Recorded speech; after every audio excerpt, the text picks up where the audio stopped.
ಲೇ ಬೋಸುಡಿಕೆ ಪ್ರಿಯಾಂಕಾ ಖರ್ಗೆ, ನೀನು ಅಧಿಕಾರಕ್ಕೆ ಬಂದ ಮೇಲೆ ನಮ್ಮ ರಾಜ್ಯದಲ್ಲಿ ಎಷ್ಟು ಉದ್ಯಮ ಸೃಷ್ಟಿ ಮಾಡಿದ್ಯಾ ಅಂತ ಕೇಳಿದ್ರೆ ಮೋದಿಗೆ ಕೇಳುವಂಥ ಉಡಾಫೆ ಉತ್ತರ ಕೊಡ್ತೀಯನಲ್ಲೇ ಬೋಸುಡಿಕೆ.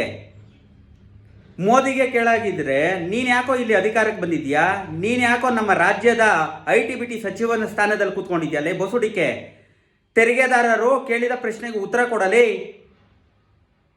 ತೆರಿಗೆದಾರರ ಮೇಲೆ ಆಗ್ತಿರೋ ದೌರ್ಜನ್ಯಕ್ಕೆ ಕೋರ್ಟ್ಗೆ ಹೋಗ್ಬೇಕಂತೆ.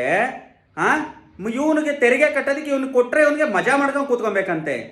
ಅಲ್ಲ ಕಣೋ, ತೆರಿಗೆದಾರರು ತೆರಿಗೆ ಕಟ್ತಾರ ಅಂತ ನಮ್ಮ ರಾಜ್ಯಕ್ಕೆ ತೆರಿಗೆ ಕಟ್ತಾರೆ, ತೆರಿಗೆ ಪಾವತಿದಾರರಿಗೆ ಏನೋ ರಕ್ಷಣೆ ಕೊಡ್ತಿದೆಯಲ್ಲೇ ಬೋಸುಡಿಕೆ.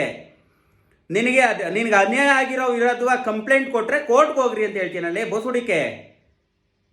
ನೀನು ಏನಕ್ಕೋ ಸಚಿವ ಸ್ಥಾನದಲ್ಲಿ ಕೂತ್ಕೊಂಡಿದ್ಯಾ? ಸಚಿವ ಸ್ಥಾನಕ್ಕೆ ರಾಜೀನಾಮೆ ಕೊಟ್ಟು ಹೋಗಲಿ, ಏನಾರ ಬೇರೆ ಕೆಲಸ ಮಾಡೋ. ಎಲ್ಲರೂ ಜನಸಾಮಾನ್ಯರಿಗೆ ಅನ್ಯಾಯ ಆಗಿರೋರು ಕೋರ್ಟ್ಗೆ ಹೋಗ್ಬೇಕಂತೆ. ಇವನಿಗೆ ಏನು ಉದ್ಯೋಗ, ನಿನ್ನ ಸಚಿವ ಸ್ಥಾನಕ್ಕೆ ಬಂದ ಮೇಲೆ ನೀನು ಎಷ್ಟು ಉದ್ಯಮ ಸೃಷ್ಟಿ ಮಾಡಿದೆ ಅಂದರೆ ಮೋದಿ ಕೇಳಬೇಕಂತೆ. ಅಂಥ ಸಂಪತ್ತಿಗೆ ನೀನು ಯಾಕೋ ಸಚಿವ ಸ್ಥಾನದಲ್ಲಿ ಕೂತ್ಕೊಂಡಿದ್ಯಲ್ಲೇ ಬೋಸುಡಿಕೆ. ನೀನು ಸಚಿವ ಸ್ಥಾನಕ್ಕೆ ರಾಜೀನಾಮೆ ಕೊಡಲೇ ಪ್ರಿಯಾಂಕಾ ಖರ್ಗೆ.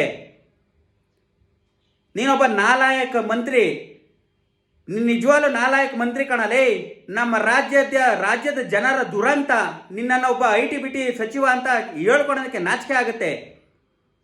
ಅನ್ಯಾಯ ಆದವ್ರಿಗೆ ಹೋಗಿ ಕೋರ್ಟ್ಗೆ ಹೋಗ್ರಿ ಅಂತೆ.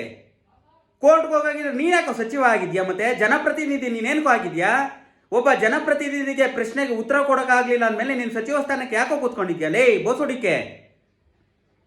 ರಾಜ್ಯದ ಜನರಿಗೆ ಹೇಳಲಿ, ನೀನು ಎಷ್ಟು ನಮ್ಮ ರಾಜ್ಯದ ಅಧಿಕಾರಕ್ಕೆ ಬಂದ ಮೇಲೆ ನೀನು ಸಚಿವ ಸ್ಥಾನದಲ್ಲಿ ಕೂತ್ಕೊಂಡ ಮೇಲೆ ನಮ್ಮ ರಾಜ್ಯದಲ್ಲಿ ಎಷ್ಟು ಉದ್ಯಮ ಸೃಷ್ಟಿ ಮಾಡಿದೀಯಾ ಅಂತ ರಾಜ್ಯ ಜನರಿಗೆ ದಾಖಲಾತಿ ಕೊಡೋ. ಪ್ರಶ್ನೆ ಕೇಳಿದ್ರೆ ಮೋದಿಗೆ ಹೋಗಿ ಕೇಳು ಅಂತೆ. ಇವನೊಬ್ಬ ಸಚಿವ.